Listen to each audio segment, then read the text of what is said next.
والسلام على أشرف الأنبياء وسيد المرسلين سيدنا محمد وعلى آله وأصحابه أجمعين. اللهم صل على سيدنا محمد وعلى آل سيدنا محمد كما صليت على إبراهيم وعلى آل إبراهيم في العالمين إنك حميد مجيد. أعوذ بالله من الشيطان الرجيم. بسم الله الرحمن الرحيم. وقالوا لولا أنزل عليه آيات من ربه قل إنما الآيات عند الله وإنما أنا نذير مبين. أَفَلَمْ يَكْفِهِمْ أَنَّا أَنزَلْنَا عَلَيْكَ الْكِتَابَ يُتْلَى عَلَيْهِمْ إِنَّ فِي ذَلِكَ لَرَحْمَةً وَذِكْرَى لِقَوْمٍ يُؤْمِنُونَ. قُلْ كَفَى بِاللَّهِ بَيْنِي وَبَيْنَكُمْ شَهِيدًا يعلم ما في السماوات والأرض والذين آمنوا بالباطل وكفروا بالله أولئك هم الخاسرون. ويستعجلونك بالعذاب ولولا أجل مسمى لجاءهم العذاب وليأتينهم بغتة وهم لا يشعرون. ويستعجلونك بالعذاب وإن جهنم لمحيطة بالكافرين يوم يغشاهم العذاب من فوقهم ومن تحت أرجلهم ويقول ذوقوا ما كنتم تعملون. اللہ تبارک و تعالی نے کلام مقدس کی ان آیات مبارکہ میں رحمت دو عالم صلی اللہ علیہ وسلم کی نبوت و رسالت کا ثبات اور منکرین کا رد بیان فرمایا ہے. جیسا آپ نے اس سے پہلے پڑھا ہے کہ اللہ تبارک و تعالی نے تین چیزوں کے بارے میں ارشاد فرمایا تھا کہ جو لوگ دنیا و آخرت کی کامیابی ڈھونڈنا چاہتے ہیں وہ ان تین چیزوں کو لازم پکڑ لیں. جو لوگ یہ چاہتے ہیں کہ ہماری دنیا بھی بہتر ہو ہماری آخرت بھی بہتر ہو ہمیں فلاح دارین نصیب ہو جائے تو ان کے لیے ہدایات الہیہ تین چیزوں کا ارشاد ہوا ہے. پہلی چیز یہ ہے کہ تلاوت کتاب اتل ما اوحی الیک من الکتاب کہ قرآن کی تلاوت کیا. تلاوت کتاب جو ہے یاد رکھیں کہ لفظ پڑھنے سے بھی ثواب ملتا ہے بلکہ ہر حرف پہ 10 نیکیاں ملتی ہیں. لیکن جب تلاوت کتاب اس کے معانی اور مفاہیم کو سمجھ کے کی جائے تو اس کا تو مقام ہی الگ ہے. تو بہرحال جو پڑھے لکھے لوگ ہیں وہ ترجمے کے ساتھ اور جو پڑھے لکھے نہ ہوں محض تلاوت قرآن بھی کریں. کیونکہ تلاوت قرآن جو ہے اصل میں یہ اپنے اللہ سے ہم کلام ہونا ہے، اللہ سے کلام ہو رہا ہے، تو اس کی بات یوں سمجھیں کہ متکلم کا جو کلام ہے وہ اثر رکھتا ہے۔ آپ دیکھیں نا، کسی درس میں جاتے ہیں، تقریر میں جاتے ہیں، کسی عالم کے بیان میں بیٹھتے ہیں، کسی اللہ والے کی صحبت اور بیان میں بیٹھتے ہیں، تو اثر تو ہوتا ہے نا طبیعت۔ تو جب آدمی اللہ سے ہم کلام ہو اور اللہ کا کلام پڑھ رہا ہو تو کیسے اثر نہ ہو؟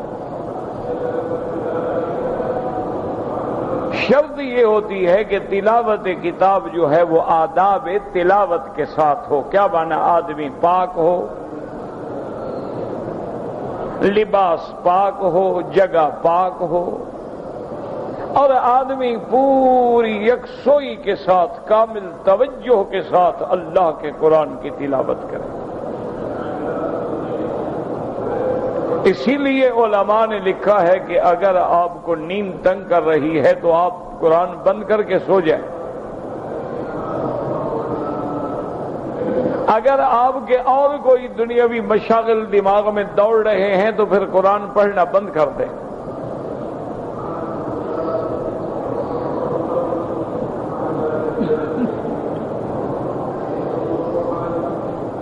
تو پہلی چیز جو ہے یاد رکھیں، تلاوت کتاب ہے۔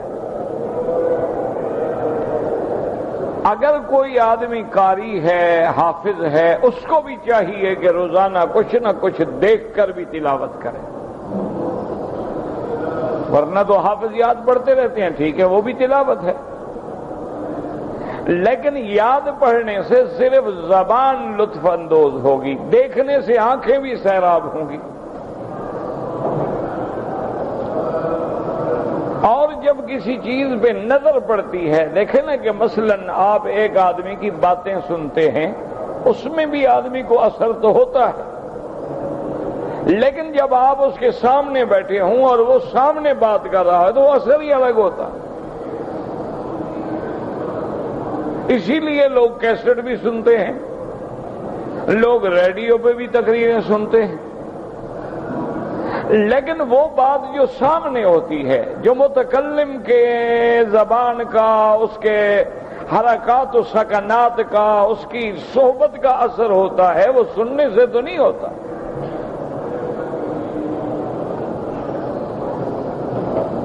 تو اس لیے علماء فرماتے ہیں کہ لازماً ہر آدمی چاہے حافظ ہو، عالم ہو یا غیر عالم ہو، تلاوت قرآن دیکھ کر بھی کرے، کہ اللہ کے کلام میں نظر ڈالنا جو ہے یہ بھی ایک رحمت ہے۔ حتیٰ کہ بعض روایات میں آتا ہے کہ 3 چیزیں ایسی ہیں جن کے دیکھنے سے بھی اللہ کی رحمت نازل ہوتی ہے،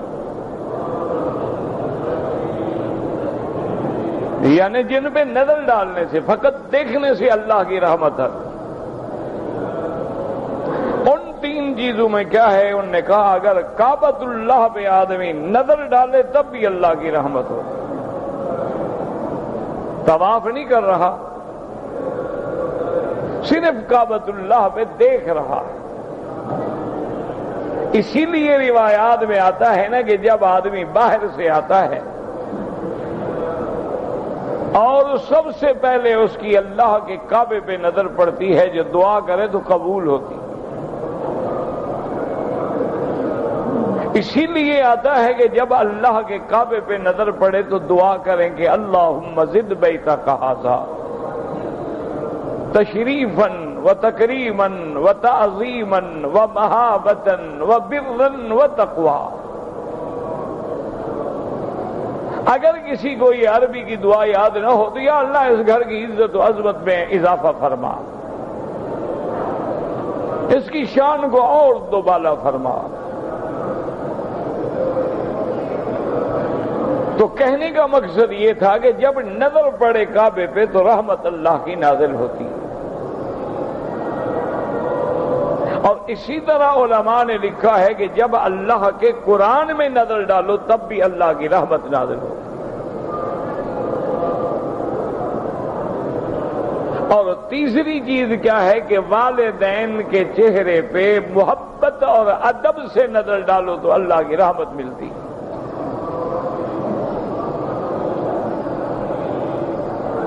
تو اس لیے علماء فرماتے ہیں کہ تلاوت کا جو صحیح لطف آتا ہے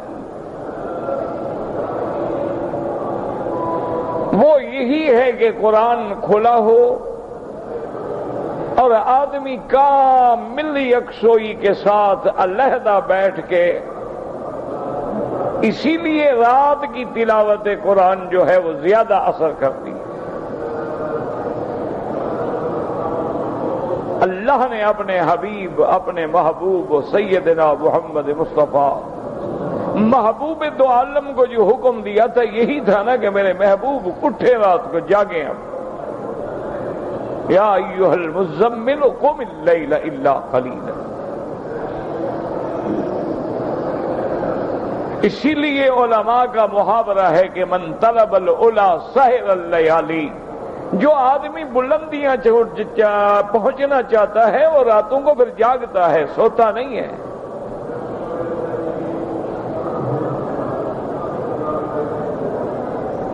اس لیے اللہ نے اپنے حبیب کو حکم دیا کہ راتوں کو اٹھیں, جاگیں, تلاوت کریں. وَرَتِّلِ الْقُرْآنَ تَرْتِیلًا. اور میں قرآن کو بنا بنا کے سنوار کے پڑھیں. ادائیگی حروف کا پورا خیال کریں اور قرآن کو کسی گانے کی طرز پہ نہ پڑھا جائے. قرآن پاک کو کسی راگنی کے انداز میں نہ پڑھا جائے, مانا بنا کے پڑھیں, سنوار کے پڑھیں. جتنی آواز خوبصورت ہوگی, جتنی قرآن کی تلاوت خوبصورت ہوگی, اتنی دل پہ زیادہ اثر ہوگا.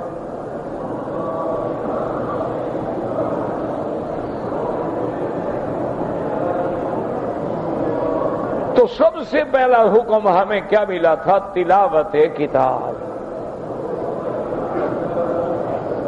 کہ قرآن کی تلاوت کے لیے آپ ایک مقرر کر لیں کہ ہر حال میں میں نے اتنا قرآن انشاءاللہ روزانہ پڑھنا ہے. تھوڑا پڑھیں,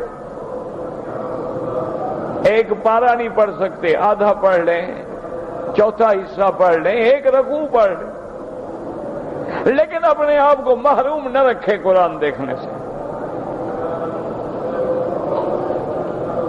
اسی لیے آپ نے دیکھا ہوگا کہ یہاں کے جو عرب حضرات ہیں ان کو اگر 2 رکعت نماز کا بھی موقع مل جائے نہ تو نہیں چھوڑتے, اور پھر ذرا وقت مل جائے قرآن اٹھا کے پڑھیں.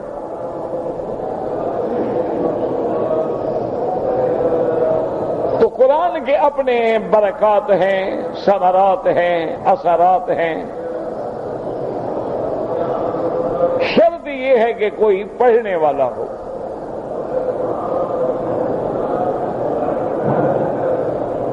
اسی لیے پہلی چیز یاد رکھ لیں کہ ہدایت چاہتے ہو تو کیا کرو؟ تلاوت کتاب. اور دوسری چیز کیا اللہ نے حکم دیا تھا؟ اقیم الصلاۃ, کے نماز قائم کرو.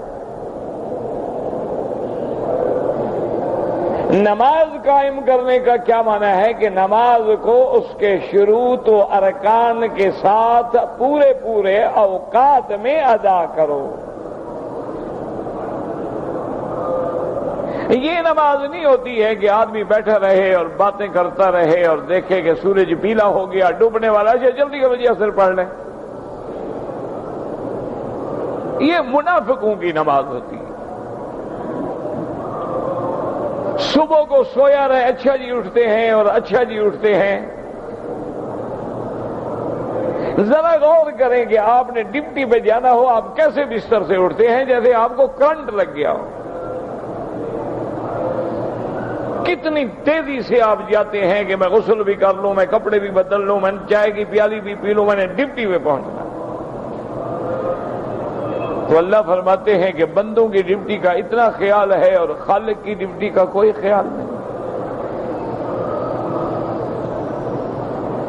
تو اگر آدمی اٹھتا ہوں اور اٹھتا ہوں اور سورج نکلنے پہ آ گیا، اب کھڑا ہے جی فجر کی نماز پڑھ رہا ہے،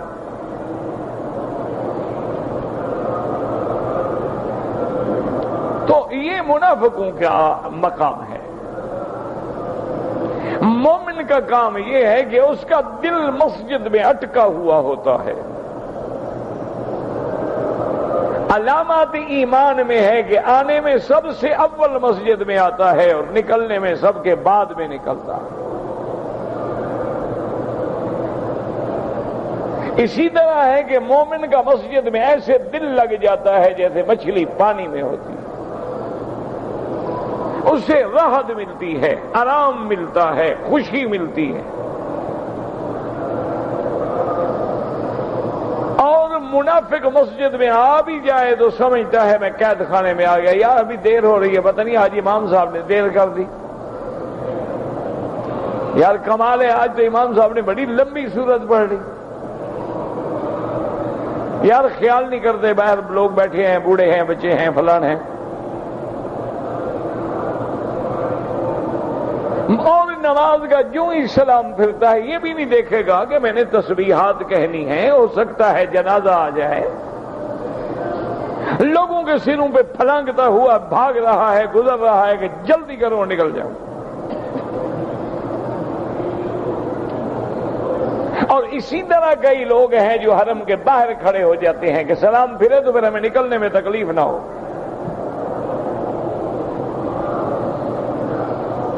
آپ چھوٹی چھوٹی باتوں سے اندازہ لگا لیا کریں۔ آپ کسی کی محفل میں جائیں، اگر صاحب خانہ کی آپ سے محبت ہے، پیار ہے، احترام ہے، آپ کو اپنے قریب بٹھاتا ہے۔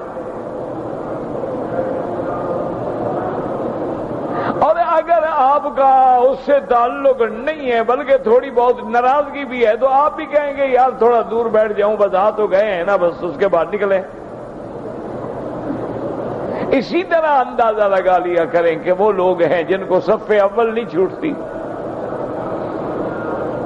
وہ لوگ ہیں جن کی تکبیر اولا نہیں فنا ہوتی، وہ لوگ ہیں جن کا طبیعت میں تڑپ ہوتی ہے کہ میں اور زیادہ کعبے کے قریب جاؤں۔ اور وہ بھی ہمارے بھائی ہوتے ہیں جو باہر کھڑے ہوئے ہیں، سڑک پہ کھڑے ہو جائیں گے، سارا حرم خالی پڑا ہوا ہے، دروازے میں آ کے کھڑے ہو جائیں گے تاکہ اور بھی داخل نہ ہو سکے۔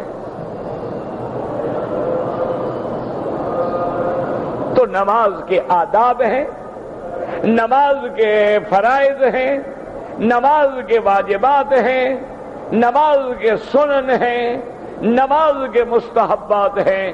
حدیث میں ایسا آتا ہے کہ ایسے نماز پڑھو کہ معلوم یہ ہو، تصور یہ ہو کہ پتہ نہیں شاید یہ میری آخری نماز ہو، پھر نصیب ہوگی کہ نہیں ہوگی۔ کأنہ صلاۃ مودع، جیسے ودا کرنے والا آدمی جب ملتا ہے نا کتنی محبت سے، پتہ نہیں یار پھر ملیں گے کہ نہیں ملیں گے۔ دیکھا ہے حاجی حج پہ آتے ہیں لوگ کیسے رو رہے ہیں، مل رہے ہیں، وہ گلے لگ رہے ہیں، پتہ نہیں یہ خدا جانے پھر ملاقات ہوگی نہیں ہوگی۔ تو نماز میں بھی یہ تصور ہو کہ اللہ جانے پھر یہ مقام حضور مجھے ملے گا کہ نہیں ملے گا، اور نماز میں کامل سکون ہو، نماز میں بلا وجہ کے حرکات نہ ہوں، کبھی ادھر دیکھتا ہے، کبھی ادھر دیکھتا ہے، کبھی رومال بناتا ہے، کبھی ہاتھ چھوڑ دیتا ہے، کبھی باندھ دیتا ہے، کبھی پھر کھڑا ہے، کبھی کھیل رہا ہے۔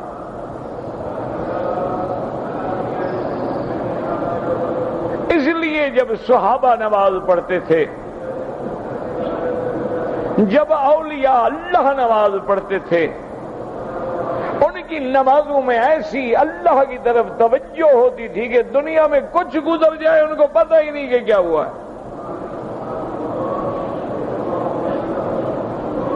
اور جو میرے بھائی جن کا نماز میں دل نہیں لگتا ہے وہ نماز کے ہر حرف پہ غور کریں،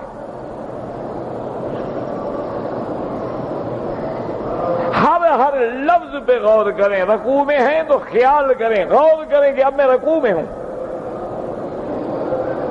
اور میری زبان سے تسبیح کیا ادا ہو رہی ہے، سبحان ربی العظیم، ایک ایک لفظ پہ خیال ہو۔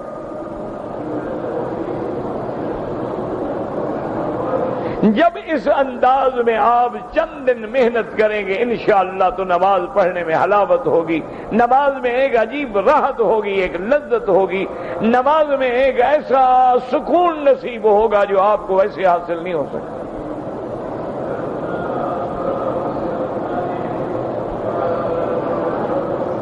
تو ایک چیز تھی تلاوت کتاب، اور ایک چیز تھی اقیم الصلاۃ، اور ایک ہے وَلَذِكْرُ اللَّهِ اکبر۔ بعض علماء نے فرمایا کیا مانا کہ جب تم اللہ کو یاد کرتے ہو اور اللہ کا یاد کرنا تو بہت بڑا ہے۔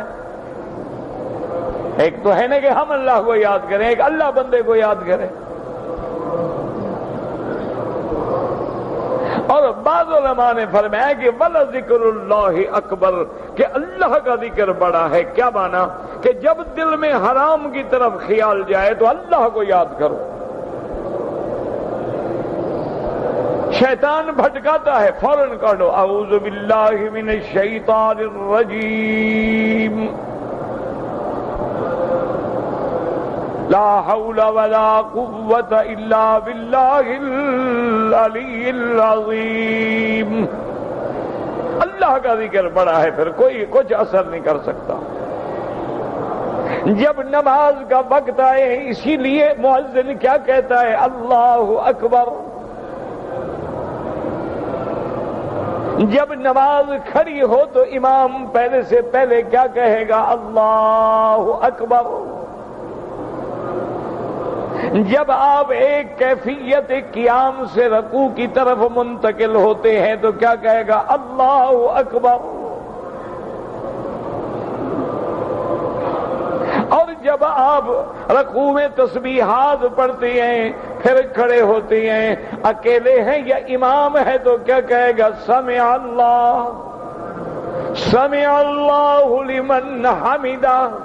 جس نے اللہ کا حمد کیا، اللہ کی تسبیح کی، اللہ نے سن لی۔ اور اگر آپ مقتدی ہیں تو آپ کہیں گے ربنا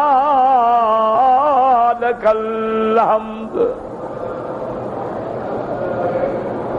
حمدا کثیرا طیبا۔ اسی سے نقطہ سمجھیں، بعض علماء نے یہاں سے بھی ایک نقطے کی طرف اشارہ کیا ہے کہ رکوع کے بعد ہم کہتے ہیں سمع اللہ لمن، سمع اللہ لمن حمدہ۔ حمد تو ہم نے کیا نہیں،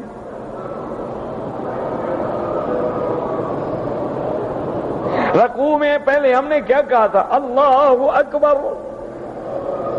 رکوع میں ہم نے کیا پڑھا، سبحان ربی العظیم۔ تسبیح تو ہم نے کہی ہے، اس لیے حکم ہے کہ امام کیا کہے گا، سمع اللہ۔ امام کیا کہے گا، سمع اللہ لمن حمدہ۔ مقتدی کیا کہے، کیوں امام نے فاتحہ پڑھی ہے، الحمدللہ رب العالمین۔ اب اس کا وظیفہ ہے کہ وہ کہے سمع اللہ لمن حمدہ۔ ہم نے چونکہ نہیں پڑھا تو ہم کہیں گے ربنا لک الحمد، ربنا لک الحمد حمدا کثیرا طیبا مبارکا کما یحب ربنا ویرضی۔ اگر بندہ اکیلا ہے تو پھر کہے گا الحمدللہ ملء السماوات وملء الارض وملء ما بینہما وملء ما فیہ وملء ما شئت من بعد اللہم باعد بینی وبین خطایایا کما بات بین المشرق والمغرب. نفل ہے تو جتنی بڑھاتے جاؤ، کیونکہ مقصد جو ہے وہ نماز میں اللہ کے ساتھ تعلق ہے، اور صلہ عبد اور خدا کے درمیان نماز ہے. تو اس صلے کو جتنی بڑھائیں گے، جتنی زیادہ تسبیح کہیں گے، جتنی زیادہ تقدیس بیان کریں گے، جتنی زیادہ تحمید بیان کریں گے، اتنی زیادہ صلہ مضبوط ہوگا. جتنی رسی میں جتنی اس کے بال بڑھتے جائیں گے رسی مضبوط ہو جائے گی، جتنی بل بڑھتے جائیں گے مضبوط ہو جائے گی، جتنی گرہ لگتی جائے گی رسی مضبوط ہو جائے گی. اس لیے حکم ہے اکیلے کھڑے ہو، پھر 3 دفعہ نہیں، 7 دفعہ، 9 دفعہ، 11 دفعہ، 21 دفعہ، جتنا زیادہ ہو تسبیح کرو، تاکہ تمہارا زیادہ سے زیادہ وقت جو ہے وہ نماز میں گزرے.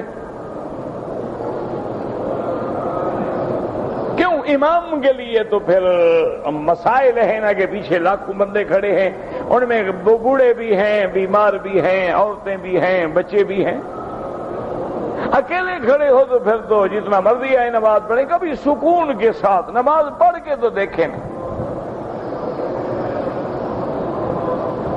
بالکل تنہائی ہو، حرم میں ہو، دور دوستوں سے دور چلے جاؤ، کسی ستون کی اوٹ میں کھڑے ہو جاؤ تاکہ کسی کے گزرنے کا احتمال بھی نہ رہے اور تیری توجہ بھی ادھر ادھر نہ ہٹے. ذرا رات 2 رکعت تو دل لگا کے پڑھ کے دیکھو، پھر تمہیں پتہ لگے کہ نماز کیا ہے.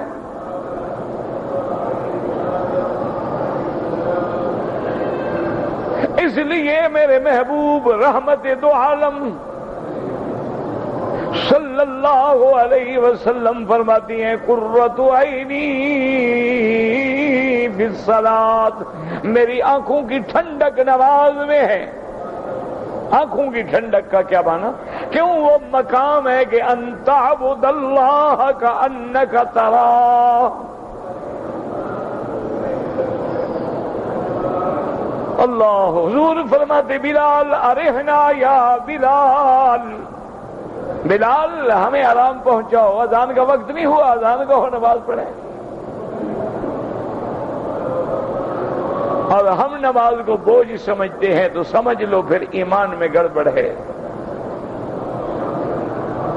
ہم نماز کو ایک شکل سمجھتے ہیں، جیسے منافقوں کے لیے نماز بڑی بھاری ہوتی ہے. وَإِنَّهَا لَكَبِيرَةٌ وَإِنَّهَا لَكَبِيرَةٌ إِلَّا عَلَى الْخَاشِعِينَ. اللہ نے فرمایا نماز بڑی بھاری ہے مگر ان لوگوں پہ جن کے دل میں ڈر ہے. الَّذِينَ يَظُنُّونَ أَنَّهُمْ مُلَاقُو رَبِّهِمْ وَأَنَّهُمْ إِلَيْهِ رَاجِعُونَ، جن کو یقین ہے کہ ہم نے خدا سے ملنا ہے، خدا کے پیش ہونا ہے، اسی کی طرف لوٹ کے جانا ہے. ان کے لیے تو نماز راحت ہی راحت ہے، سکون ہی سکون ہے.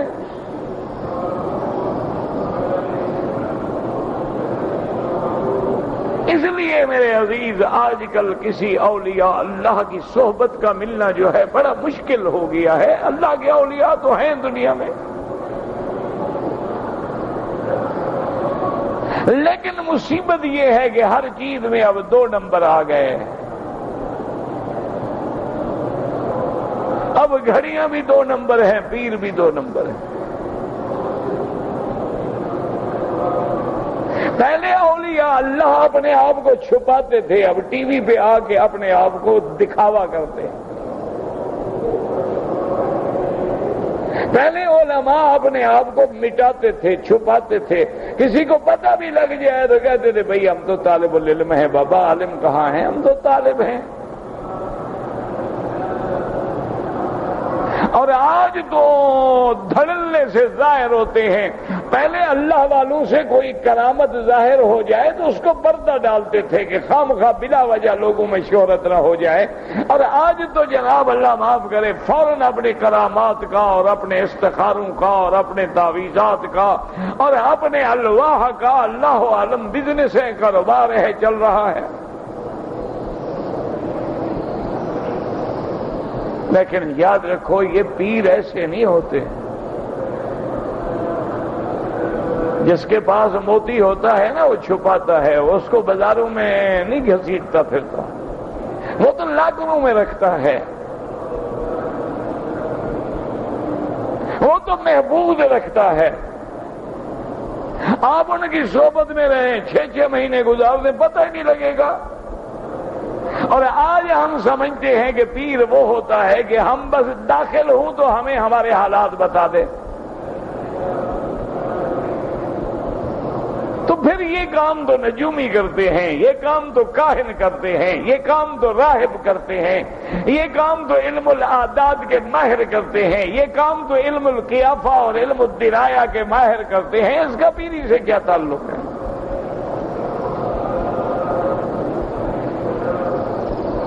یہ ولی کی شان ہوتی ہے کہ اللہ کا بندہ کھڑا ہے اور کہتا ہے مہربانی کریں میں آپ کے پاس آیا ہوں، کہتا نہیں آپ جائیں انک لن تستطیع معی صبرا، تمہارا میرا گزارا ہی نہیں ہو سکتا۔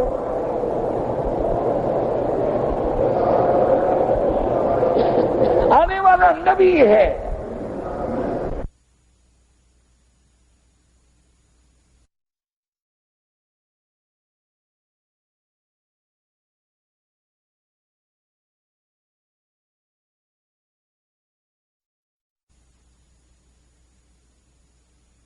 ہم کریں، آپ کا اپنا علم ہے، میرا اپنا علم ہے، جوڑ ہی نہیں ہے، گزارا کیسے ہوگا؟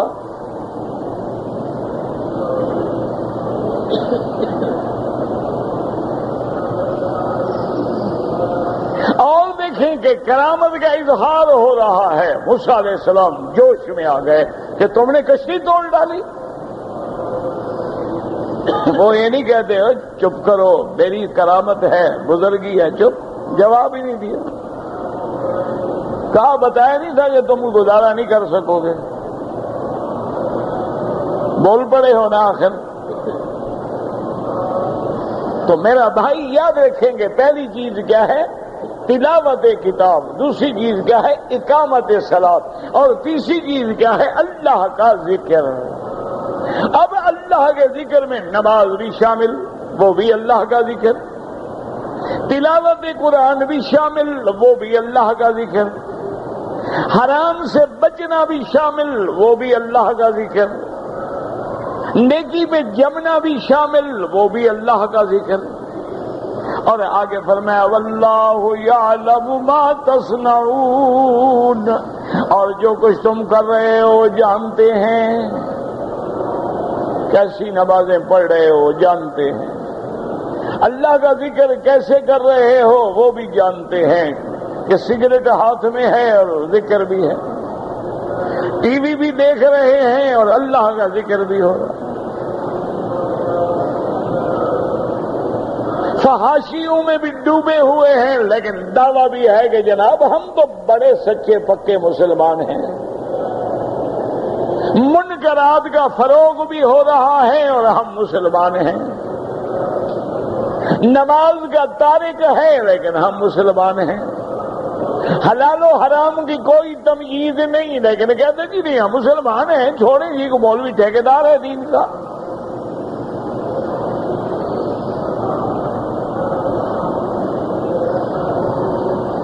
ان چیزوں کے بعد پھر اللہ نے ہدایت دی تھی، کیا ہدایت دی تھی؟ کہ اگر اہل کتاب سے کبھی بات ہو اور اہل کتاب سے اگر کبھی مکالمہ ہو، مناظرہ ہو، مجادلہ ہو تو احسن طریقے سے ہو، بلا وجہ کوئی ایسا لفظ استعمال نہ کریں جو دوسرے کے لیے چڑھانے کا باعث بنے۔ آج کل تو مناظرے کا معنی ہی یہی ہوتا ہے نا کہ ایک دوسرے کی بے عزتی کی جائے، ایک دوسرے کو ہرانے کی کوشش کی جائے نا۔ اللہ فرماتے نہیں احسن انداز اختیار کرو، لیکن اپنے دین پر بھی جمے رہو، اور ساتھ یہ بھی بتلا دیا کہ اہل کتاب کی ہر بات پہ اعتبار نہ کرنا، انہوں نے تو اللہ کی کتابیں بدل ڈالی ہیں، ان کی کسی بات پہ کیا اعتبار ہے؟ ان سے تو موٹی بات کرنا کہ ہمارا ان کتابوں پہ ایمان ہے جو اللہ نے اتاری ہیں۔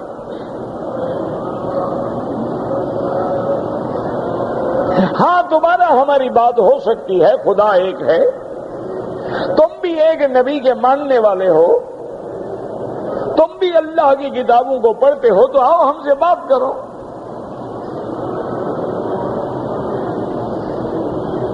اور ساتھ میرے رب نے یہ بھی بتا دیا کہ اہل کتاب میں جن کو اللہ نے عقل سلیم دی ہے، قلب سلیم دیا ہے، فطرت سلیمہ دی ہے، الحمدللہ وہ قرآن پڑھ کے فوراً ایمان لے آئے۔ اسی لیے سیدنا امیر المؤمنین عمر بن الخطاب رضی اللہ تعالی عنہ نے حضرت عبداللہ ابن سلام سے پوچھا تھا، آپ نے فرمایا کہ عبداللہ ابن سلام اب تو تم مسلمان ہو گئے، لیکن یہ بتاؤ ایمان لانے سے پہلے بحیثیت ایک یہودی عالم کے کیا تمہارا یقین تھا کہ اللہ کا نبی محمد مصطفیٰ اللہ کا سچا نبی ہے؟ تو عبداللہ ابن سلام نے عرض کیا، اس نے کہا امیر المومنین خدا کی قسم ہمیں اپنی اولادوں میں تو شبہ تھا، لیکن محمد مدنی کی صداقت میں شبہ نہیں ہے۔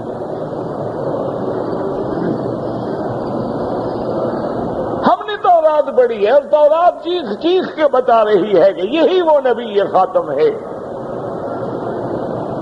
تورات صفتیں بیان کر رہی ہے، تورات مولد بیان کر رہی ہے، تورات مقام ہجرت بتلا رہی ہے، تورات صفات جسد بتلا رہی ہے، تورات آپ کی ختم نبوت کی گواہی دے رہی ہے، تورات آپ کے چلنے کا انداز بتلا رہی ہے، تورات آپ کی سیرت و صورت پہ نظر پوری طرح ڈال رہی ہے۔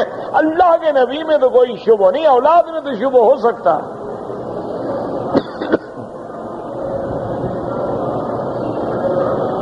تو اس لیے اللہ نے فرمایا میرا نبی قرآن کا انکار تو وہ کرتے ہیں جن کے مقدر میں کفر ہے، جو کافر ہے، جو ظالم ہے۔ اس کے بعد اللہ نے حضور کی رسالت کی حقانیت، اللہ کے قرآن کی صداقت کی دلیل ذکر فرمائی۔ فرمایا میرا محبوب اگر آپ پڑھے لکھے ہوتے، اگر آپ لکھنا پڑھنا جانتے تو چلو پھر بھی کوئی شبہ کرنے کا موقع تھا کہ نبی پاک نے قرآن خود لکھا ہے، آپ تو پڑھے ہوئے بھی نہیں۔ یعنی اگر آپ قرآن کے نازل ہونے سے پہلے اگر آپ نے تعلیم حاصل کی ہوتی، آپ لکھنا پڑھنا جانتے تو چلو دشمن کہہ سکتا تھا کہ حضور نے خود لکھا ہے، آپ تو نہ پڑھنا جانتے ہیں نہ لکھنا جانتے ہیں، اور 40 سال آپ کے مکے میں گزرے ہیں، 40 سال کے بعد آپ ایسا کلام لے کے آئے ہیں، اب کیا شبہ ہے کہ یہ اللہ کا قرآن نہیں ہے؟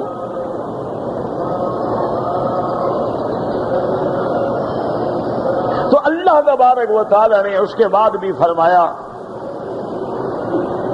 کہ وما یجحد بآیاتنا الا الظالمون، ہمارے آیات کی، ہمارے قرآن پاک کے صداقت کا وہی لوگ انکار کرتے ہیں جو اپنے جانوں پہ خود ظلم کرنے والے ہیں۔ اب آج کے سبق میں جو ہم نے آیات تلاوت کی ہے اس میں اللہ ارشاد فرماتے ہیں، فرمایا وقالوا لولا انزل علیہ آیات من ربہ،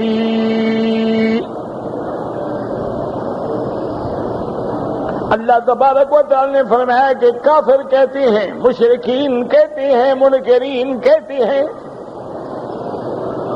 لولا انزل علیہ آیات من ربہ، اگر محمد مصطفیٰ اللہ کے سچے نبی ہیں تو آپ کو وہ معجزات کیوں نہیں ملے جو پہلے انبیاء کو ملے ہیں؟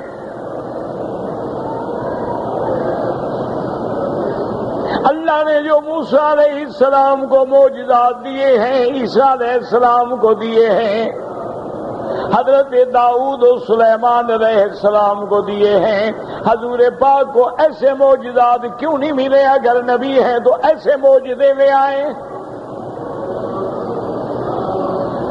لیکن یاد رکھیں، بات کو سمجھیں کہ یہ بھی کافروں کا ایک ضد ہے، ورنہ اگر ان معجزات کے آنے کے بعد ایمان ضروری ہوتا تو جس نبی پہ وہ معجزے آئے ہیں وہاں تو کوئی کافر نہ ہوتا۔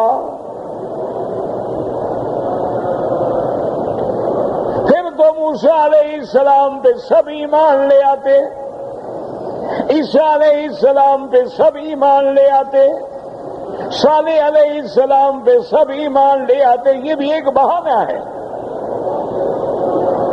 ورنہ جتنے معجزات اللہ نے میرے محبوب محمد مصطفیٰ کو دیے ہیں اتنے تو کسی نبی کو بھی نہیں ملے ہیں۔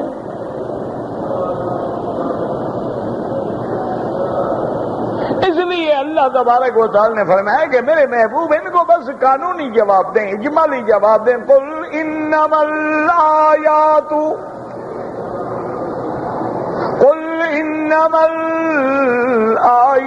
عند اللہ، کہ ظالم و معجزہ اللہ کے ہاتھ میں ہوتا ہے، وہ چاہے تو دکھلا دیں، وہ چاہے تو نہ دکھلائیں، نبی کے اپنے ہاتھ میں نہیں ہوتا۔ انما انا نذیر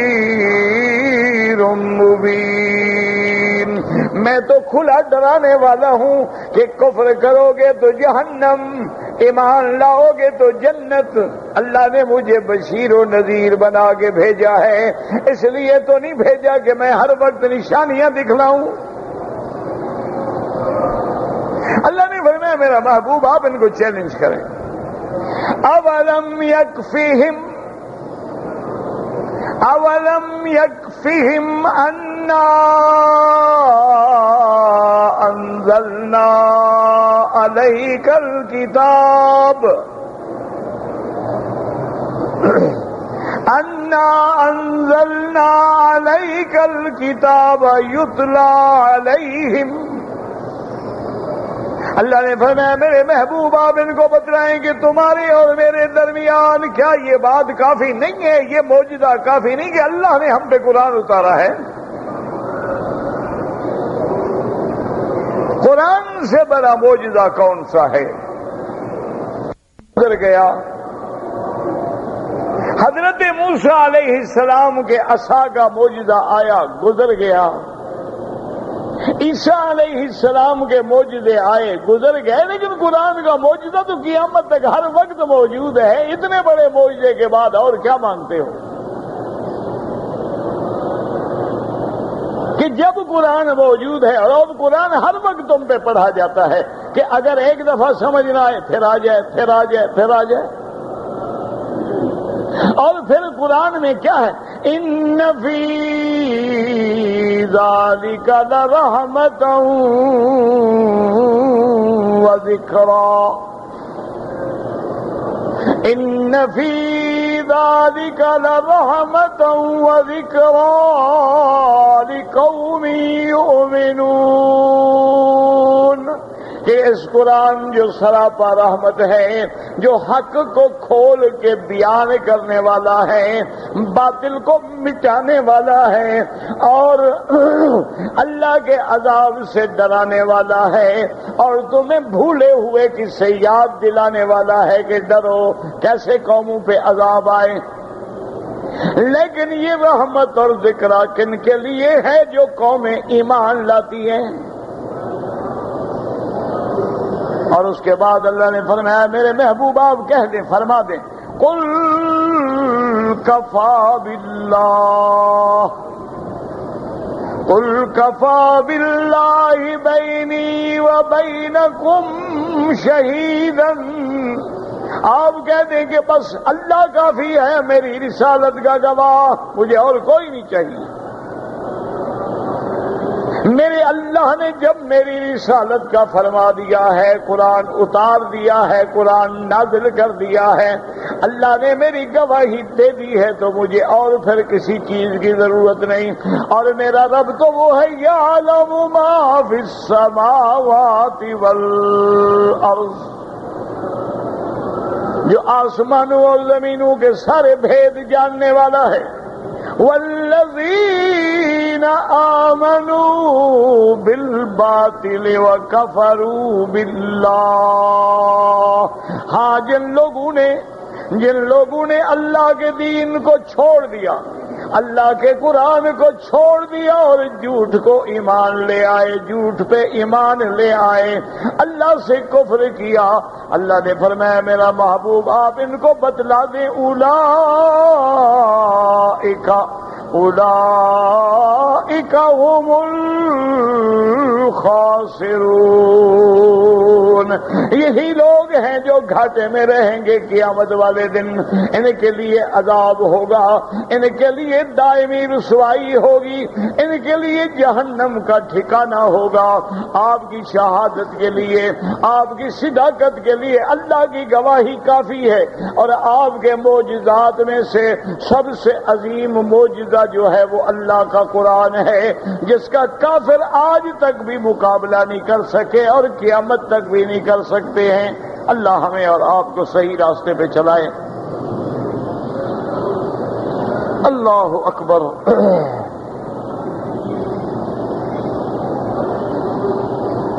اگر کوئی آدمی فوت ہو گیا ہے اور آپ اس کے لیے حج بدل کرنا چاہتے ہیں، حج بدل جائز ہے، لیکن افضل یہ ہے کہ پہلے اپنا حج کریں۔ آپ اگر اپنا حج کر چکے ہیں تو پھر حج بدل کر سکتے ہیں، لیکن ایک بات یاد رکھنا، حج بدل کرنے سے پہلے یا تو کتابیں لے لیں، اردو کی کتابیں بھی ہیں، عربی میں ہیں، فارسی میں ہیں، حج بدل والا باب کھول کے آرام سے بار بار پڑھیں، اور جہاں بات سمجھ نہ آئے وہاں نشان لگا دیں، کسی عالم سے پوچھ لیں، کیونکہ حج بدل میں کافی احکام ہیں جو سمجھنے ہوتے ہیں۔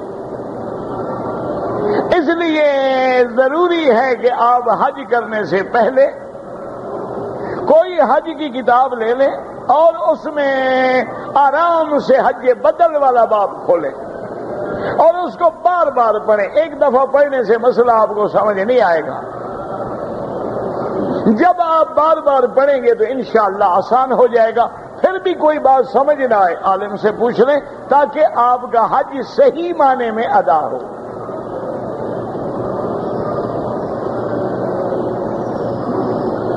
اپنا حج کر لیا ہے، اب آپ کی مرضی ہے میرا بھائی، اپنے والد کی طرف سے حج بدل کرو یا والدہ کی طرف سے کرو، تمہاری مرضی ہے، لیکن شریعت کے اعتبار سے ماں کا حق جو ہے وہ باپ سے زیادہ ہوتا ہے۔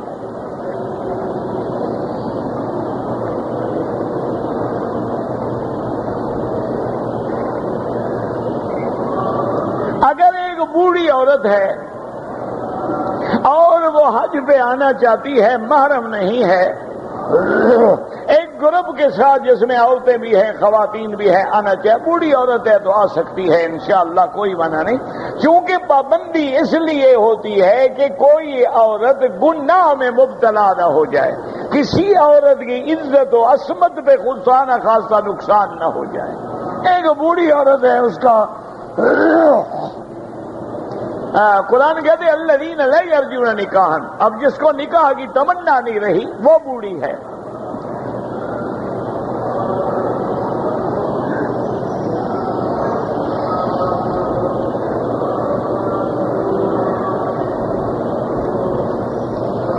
کہتے ہیں جی کہ باپ کے سامنے جوان بیٹا اگر مر جائے تو دادے کی جائیداد میں پوتے کا حق نہیں ہوتا، بالکل نہیں ہوتا۔ جی اس میں شریعت کا کیا منشا ہے؟ سیدھا سادہ منشا ہے، ہر آدمی اپنے باپ کا وارث ہے یا دوسرے کے باپ کا وارث ہے؟ بھائی خدا کے بندے، تم اپنے باپ کے وارث ہو یا میرے باپ کے وارث ہو؟ تو تمہارے باپ کو جب جائیداد ملی ہی نہیں ہے تو تمہیں کیوں ملے؟ یہ تو سیدھی سادی بات ہے، اس میں کون سا اندھیر ہے یا کون سی ناانصافی ہے؟ تمہارے باپ کو جائیداد مل جاتی تو اپنے باپ کی ملتی نا، وہ پہلے فوت ہو گئے ان کو نہیں ملی، ہاں اب اگر دادا خود مہربانی کرنا چاہیں اولاد کو داد پوتے کو دے دیں، ان کی مرضی ہے، شریعت نہیں پابند کرتی ہے۔ دیکھو نا، اگر دریا کا پانی نہر میں آئے گا تو ہمارے واٹر کورس میں بھی آئے گا، نہر میں پانی نہ آئے تو یہاں کیسے آئے؟ یہ تو اصولی بات ہے۔ پتہ نہیں آج کل لوگوں کو کیا ہو گیا ہے، ان کو نہ اپنی خامیاں نظر آتی ہیں، نہ ان کو دساتیر عالم کی خامیاں نظر آتی ہیں، ہر وقت قرآن میں کوئی ڈھونڈ رہے ہیں کہ یہ کیا ہے اور یہ کیا ہے اور یہ کیا ہے۔ بڑا آسان علاج ہے، یا تو کہو بھی ہم قرآن نہیں مانتے، بات ختم، جان ختم، قصہ ختم، جھگڑا ہی نہیں۔ اور اگر قرآن مانتے ہیں تو پھر تو قرآن والوں سے پوچھنا پڑے گا۔ آپ نے مکان بنانا ہو، آپ نے بلڈنگ کھڑی کرنی ہو، کبھی مولوی مکی کو لے گئے ہو جی نقشہ بنا دو؟ آپ تفسیر ابن کثیر پڑھاتے ہیں تو یہ بھی بتائیں کہ سیمنٹ کا کیا ریشو ہو۔ اگر مکان بنانے کے لیے آرکیٹیکٹ کی ضرورت ہے اور بیمار کے لیے ڈاکٹر کی ضرورت ہے تو قرآن کے لیے بھی قرآن والوں کی ضرورت ہے۔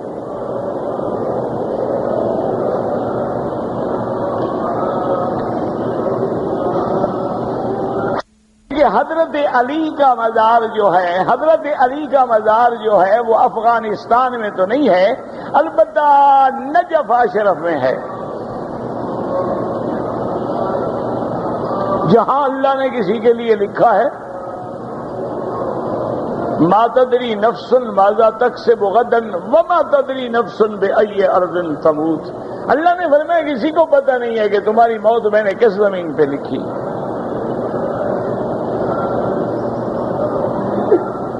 اگر ایک آدمی نے مکے میں رہتے ہوئے اپنے ہوٹل میں غسل کیا، 2 چادریں باندھی، پھر مسجد عائشہ گیا، وہاں جا کے 2 رکعت پڑھی، نیت کی، عمرہ کیا، ٹھیک ہے۔ اللہ کے بندے کیوں یہ ضروری نہیں ہوتا کہ غسل بھی وہاں کرو؟ چلو وہاں پانی نہ ہو پھر کیا کرو گے؟ یہ ضروری نہیں ہوتا ہے، بعض اوقات انتظام نہیں ہوتے۔ اچھا انتظام ہو، جو کپڑے اتاریں گے کہاں رکھیں؟ اگر اس میں پیسے ہیں تو اور خطرہ ہے۔ تو اگر آدمی گھر سے تیار ہو کے چلا جائے، چادریں باندھنے کا نام عمرہ نہیں ہوتا۔ عمرہ تب ہوگا جب آپ نیت کریں گے، لبیک پڑھیں گے، اب احرام کی پابندیاں شروع ہوں۔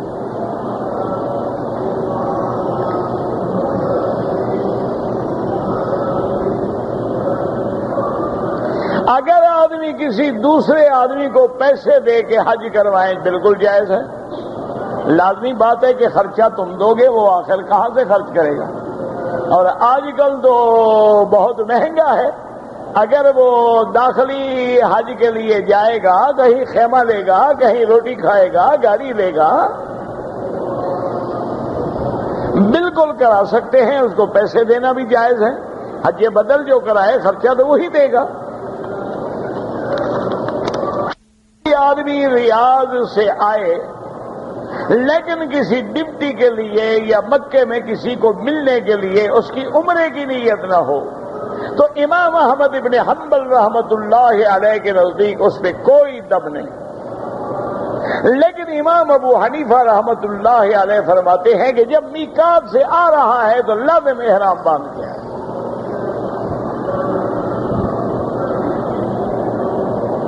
اگر ایک آدمی نے ریاض سے آنے کے بعد شوال کے مہینے میں عمرہ کیا ہے، پھر واپس ریاض چلا گیا ہے، اس کا اس سال حج کرنا ضروری ہے؟ کوئی ضروری نہیں۔ یہ کہاں لکھا ہے کہ جو عمرہ کرے حج ضروری ہو گیا؟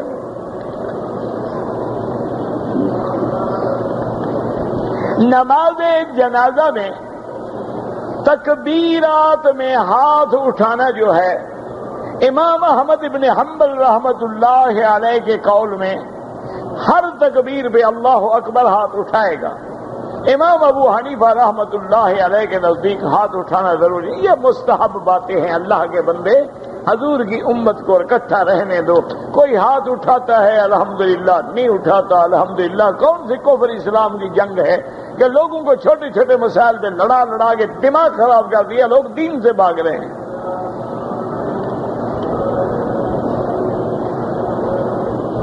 سجدہ سہو سے پہلے کیا پڑھیں؟ السلام علیکم سجدہ کریں بس، اور کیا پڑھیں؟ مرحومین کو کس طرح بخشا جائے اللہ سے دعا کریں، یا اللہ اس کا ثواب عطا فرما، بس اللہ نے دینا ہے، ہم نے تھوڑا جا کے پہنچانا ہے۔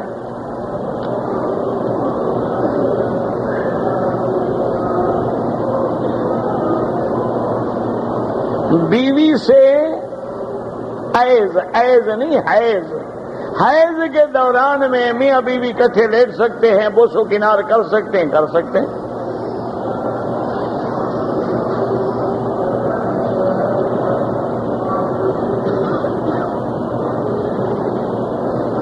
ایک آدمی بیچارہ تنگ دستی تھی، بیماری تھی، اس کے منہ سے ایسے الفاظ نکل گئے جو الفاظ کفریہ ہیں، بس توبہ کرے، دوبارہ کلمہ پڑھ لے، بس ختم ہو گئی بات۔ یہ جو اس کو خیال ہے یہی ایمان کی بات ہے نا، کہ اس کو ڈر ہے میرے لفظ غلط نکل گئے، یہی تو ایمان ہے۔ ایمان نہ ہوتا تو فکر کیوں کرتا؟ فوراً بس لا الہ الا اللہ محمد الرسول اللہ، اور اس کے بعد توبہ کرے۔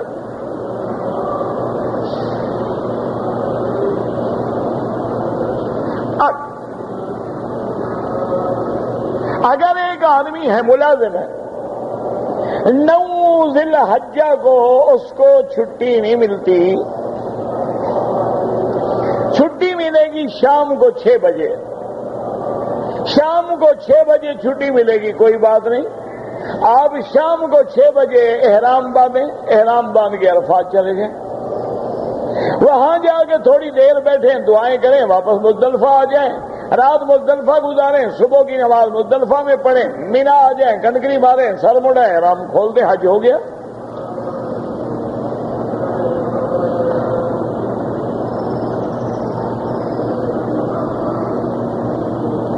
میں نے حج تمتع کرنا ہے اپنے دادا کے لیے، بہرحال آپ عمرہ بھی کریں اور حج بھی کریں، اور نیت یہ ہو کہ یہ دادا کے لیے ہے۔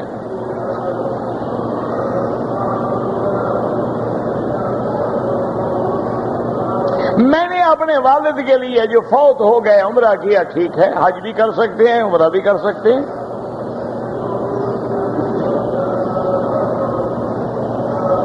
کہتے جی کہ حج کے بعد جو طواف زیارت ہے، افضل یہ ہے کہ 10 کو کریں، ورنہ 11، 12، امام ابو حنیفہ رحمت اللہ علیہ کے نزدیک 12 کے مغرب ہو جانے کے بعد طواف تو ٹھیک ہے لیکن دم دینی پڑے گی، اور باقی ائمہ کے نزدیک 13 تک بھی آپ کر سکتے ہیں، دم نہیں دینی پڑے گی، لیکن کوشش کریں، 3 دن ہیں، 10 ہے، 11 ہے، 12 ہے، آپ کیا کرتے رہیں گے آخر؟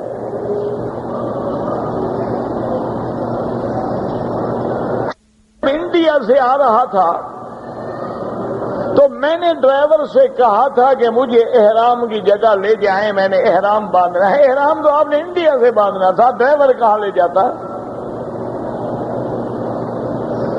احرام آپ نے انڈیا سے باندھنا تھا یا ہوائی جہاز کے اندر باندھنا تھا، وہاں سے تو آپ نے باندھا نہیں۔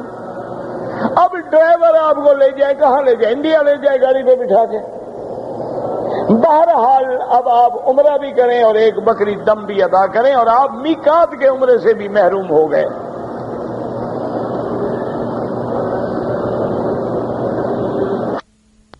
مقدس کہاں ہے؟ شام میں۔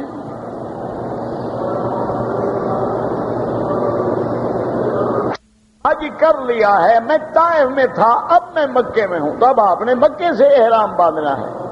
8 تاریخ کو حج کا احرام باندھ کے آپ مینا کے لیے روانہ ہوں گے۔ اب یہ آپ کی مرضی ہے کہ آپ والد کا حج بدل کریں، والدہ کا کریں، اپنا کریں۔ عورت حج کے لیے آئی ہے، مزدلفہ کی رات میں اگر اس کو حیض آ جائے اور اس کی واپسی حج کے فوراً بعد ہے، طواف زیارت ادا کیے بغیر نہ حج ہوگا نہ خاوند بے حلال ہوگی۔ آسان طریقہ یہ ہے کہ حج آنے سے پہلے لیڈی ڈاکٹر سے مشورہ کر کے دوائیں کھانی شروع کر دیں تاکہ ان دنوں میں حیض آئے ہی نہ. لیکن اگر کوئی ایسی شکل بن جائے کہ حیض آ گیا تو آپ سیدھ چھوڑ دیں, جماعت چھوڑ دیں, گروپ چھوڑ دیں, جب تک پاک نہ ہوں طواف زیارت نہ کریں نہ جائیں.